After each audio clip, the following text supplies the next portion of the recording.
हिंदी भाषा का संक्षिप्त परिचय। हिंदी का नामकरण। हिंदी, हिंदू और हिंदुस्तान ये शब्द संस्कृत के नहीं फारसी के हैं। हिंदी भाषा का जन्म उत्तर भारत में हुआ, पर उसका नामकरण ईरानियों और भारत के मुसलमानों ने किया। यह बात कुछ ऐसी ही है कि बच्चा हमारे घर में जन्मे और उसका नामकरण हमारे पड़ोसी करे।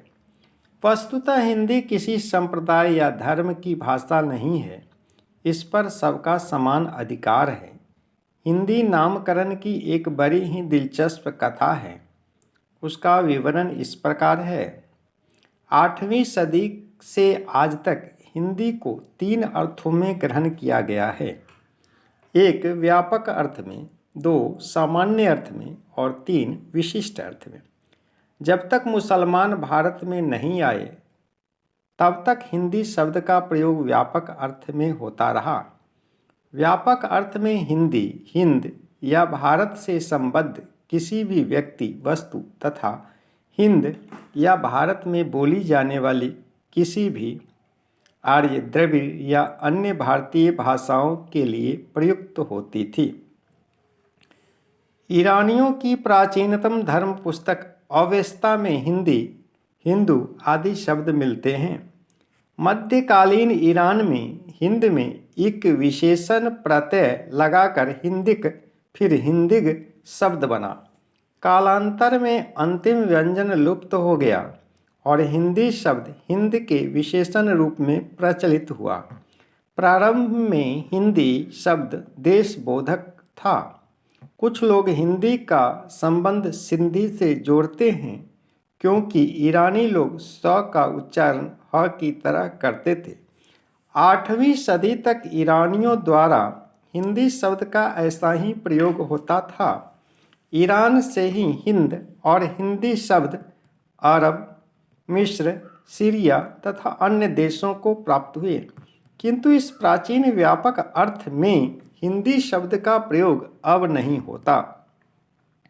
भारतीय संविधान ने इस शब्द का ग्रहण भारतीय संघ की राजभाषा के रूप में किया है।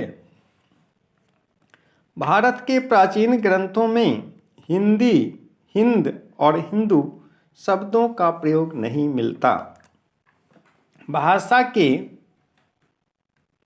सामान्य अर्थ में जबान ए हिंदी शब्द का प्रयोग मध्यकालीन फारसी और अरबी साहित्य में मिलता है। 6ठी शताब्दी के बादशाह नौशेरवा के राजकवि ने पंचतंत्र की भाषा को जबान ए हिंदी की संज्ञा दी है।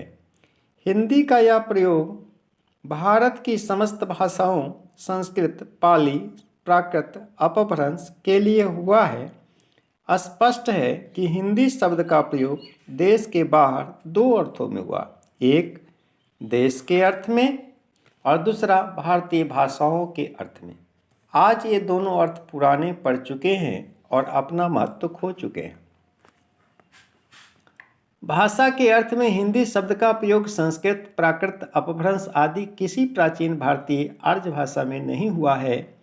मध्य युग में भारतीय परंपरा के कवियों ने प्राचीन भाषाओं की तुलना में अपनी कविता की भाषा को प्रायः भाषा या भाखा नाम से पुकारा है। कबीर कहते हैं, संस्कीरत है कूप जल, भाषा बहता नीर।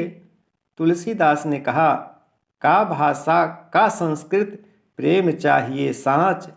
किंतु मुसलमान परंपरा के कवियों और विद्वानों ने उत्तर भारत की मध्यकालीन जनभाषा को प्रायः हिंदवी शब्द से संबोधित किया है। 13वीं सदी में भारत के फारसी कवि औफी 1228 ईस्वी ने सर्वप्रथम हिंदवी शब्द का प्रयोग हिंद की संभवतः मध्य देश की देसी भाषा के लिए किया था।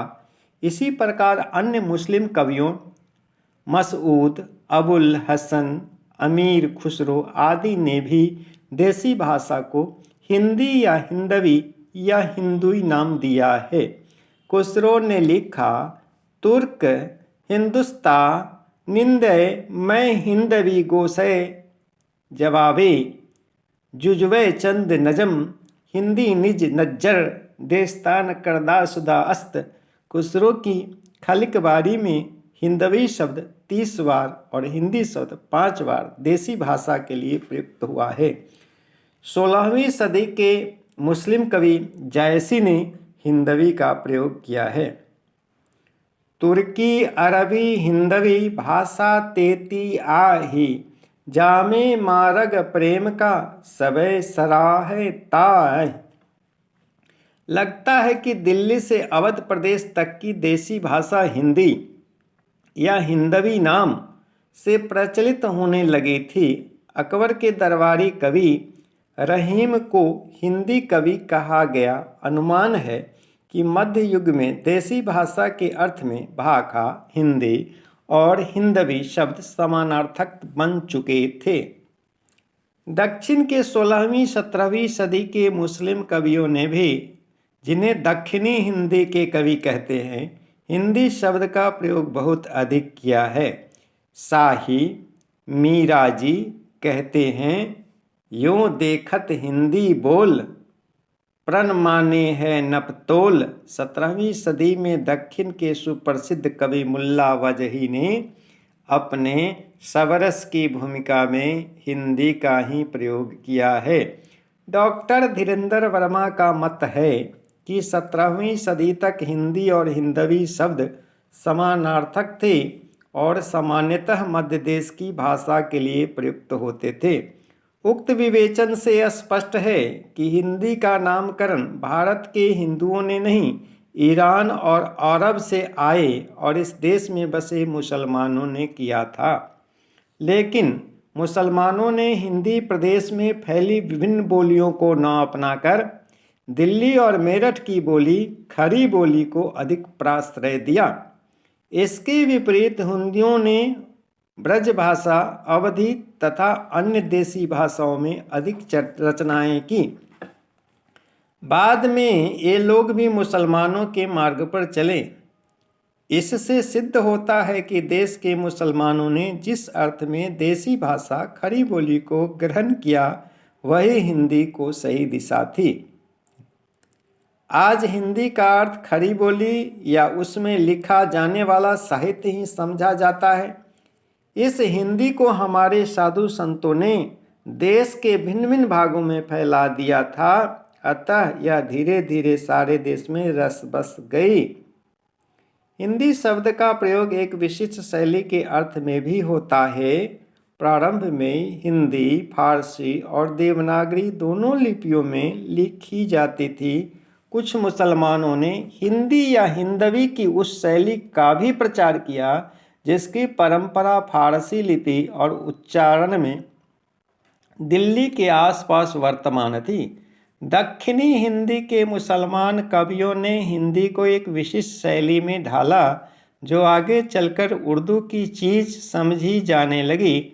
हिंदुओं और मुसलमानों का राजनीतिक विरोध ज्यों-ज्यों बढ़ता गया, हिंदी मुसलमानों से दूर होती गई और उसके स्थान पर एक नई भाषा उर्दू गढ़ ली गई, जिसे बाद में हिंदी वालों ने हिंदी की ही एक शैली मान लिया।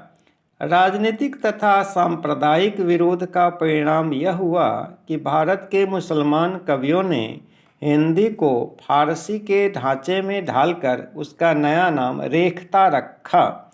यह बात 18वीं सदी के उत्तरार्ध में हुई। अब हिंदी फारसी शैली में पनपने लगी। भारत में जब अंग्रेज आए और 1800 ईस्वी से हिंदी को हिंदुस्तानी संज्ञा दी गई, तब भाषा संबंधी एक नई उलझन पैदा कर दी गई। पर हिंदी अपने वास्तविक रूप में स्थापित हो चुकी है। यदि भारत का नाम हिंद है तो इस देश की राष्ट्रभाषा का नाम हिंदी ही होगा। हमारे देश का नाम हिंदुस्तान नहीं हो सकता, क्योंकि यह देश केवल हिंदुओं का नहीं।